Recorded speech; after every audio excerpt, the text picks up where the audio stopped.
섀도우 밀크 쿠키는 게임 쿠키런 킹덤에 등장하는 비스트 쿠키입니다. 거짓이라는 개념을 전파하며 가짜뉴스를 퍼뜨리는 등의 행보를 보이는 빌런이죠. 동화 양치기 소년처럼 대중들이 거짓에 놀아나는 모습을 즐기는 쿠키입니다. 이 말만 들으면 귀여운 빌런처럼 느껴질 수 있으나 실제로는 거짓으로 대중의 혼란을 야기하며 많은 사상자를 낸 쿠키죠. 그런데 흥미로운 점은 그는 과거 비스트가 아닌 지식을 전파하는 선지자였다는 것입니다. 여기서 의문이 생기죠. 섀도우 밀크 쿠키는 왜 과거에 지식을 전파하는 선지자였으며 또 왜 하필 타락한 모습은 광대였을까요? 그야 당연히 대부에서 그리 설정을 했으니까죠. 네, 맞습니다. 근데 왜 그렇게 만들었을까요? 매력적인 빌런을 만들기 위해서? 네, 다 맞는 의견이라 생각합니다. 근데 뭔가 머릿속이 번쩍하면서 파칭하는 느낌이 아니죠. 그래서 오늘은 제가 머릿속에 그 파칭하는 느낌이 들 법한 해석을 들고 왔습니다. 이 영상을 끝까지 보신다면 왜 그렇게 설정되었고 왜 그렇게 디자인되었는지에 대한 질문에 명확한 답을 낼 수 있을 겁니다. 그럼 섀도우 밀크 쿠키의 모티브를 통해서 우리 같이 심층탐구한 시간을 가져보도록 하죠.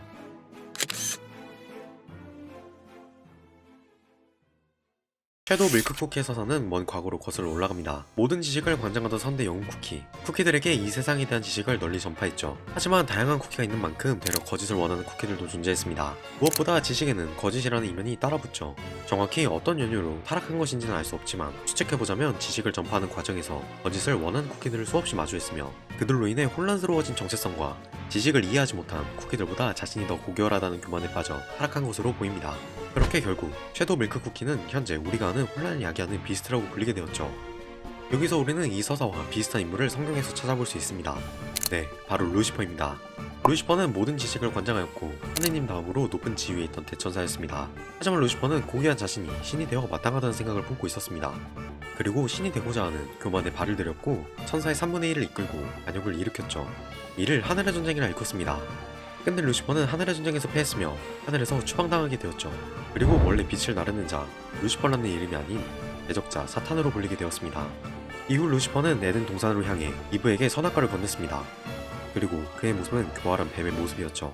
그런데 쿠키런 스토리 중 섀도우 밀크 쿠키 또한 루시퍼처럼 뱀으로 변했던 장면이 있습니다. 계속 놀리고 싶어지잖아? 지식을 관장했다는 공통점, 신 바로 다음에 위치했던 고귀한 존재, 타락 후 어둠의 지배자가 된 추락자. 이게 과연 우연일까요?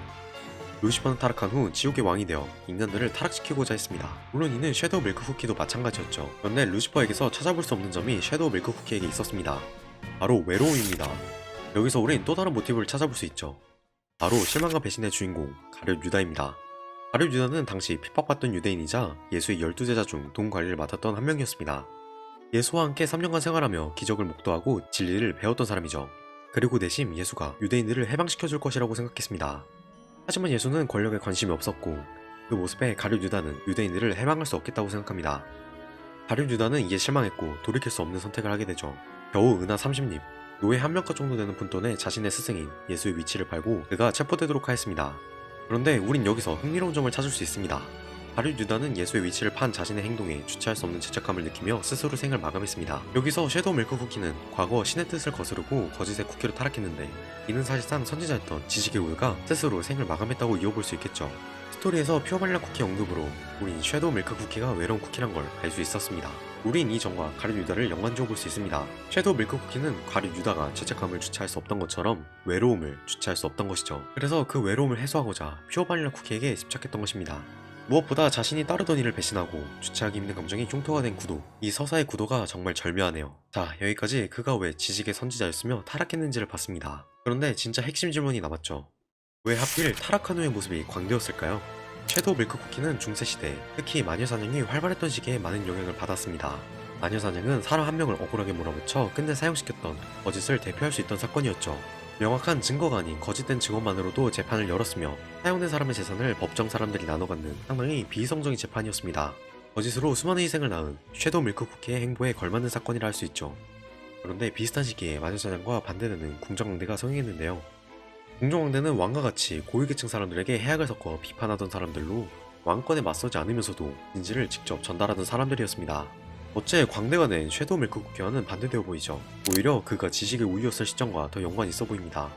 하지만 개발자 코멘터리에서 유독 마녀사냥이 활발했던 시기라고 언급한 건 분명한 이유가 있죠. 거짓과 진리는 서로 반대되어 보이지만 뗄 수 없는 개념이다. 제작진분들은 이 메시지를 섀도우 밀크 쿠키와 퓨어 바닐라 쿠키를 통해서 전달하고 싶다고 하셨습니다. 즉 원래라면 지식을 전파해야 했을 궁정왕대가 오히려 마녀사냥하듯 거짓을 퍼뜨린다는 모순점을 만들어 섀도우 밀크 쿠키의 서사로 녹아든 것이죠.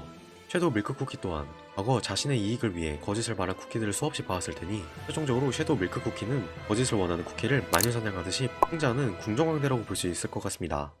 네, 오늘은 섀도우 밀크 쿠키의 모티브로 추정되는 루시퍼와 가룟 유다를 통해서 서사를 해석해보았고, 개발자 코멘터리에서 언급된 중세시대의 시대상을 기반으로 섀도우 밀크 쿠키의 디자인과 컨셉을 종합적으로 해석해보았습니다. 과거 지식을 전파하던 선지자였지만 거짓을 퍼뜨리는 광대로 타락한 컨셉이 정말 독특했습니다. 루시퍼의 교만, 가룟 유다의 실망과 배신, 그리고 중세시대 마녀사냥의 부당함과 모순된 궁정광대까지 이 모든 것이 한 쿠키에게 담겨 있었습니다. 정말이지 대부분은 캐릭터 구상의 진심인 듯 하네요. 이 영상이 흥미로우셨다면 섀도우 밀크 쿠키에 대한 여러분들의 다양한 생각을 댓글로 달아주세요. 여러분들의 댓글이 이 영상을 완성시켜 줄 겁니다. 그리고 이 영상 기획에만 많은 시간을 들였습니다. 수고했다는 의미로 구독 한 번씩만 부탁드릴게요. 그럼 전 더 좋은 영상으로 다시 돌아오겠습니다. 퍼펫이었습니다. 시청해주셔서 감사합니다.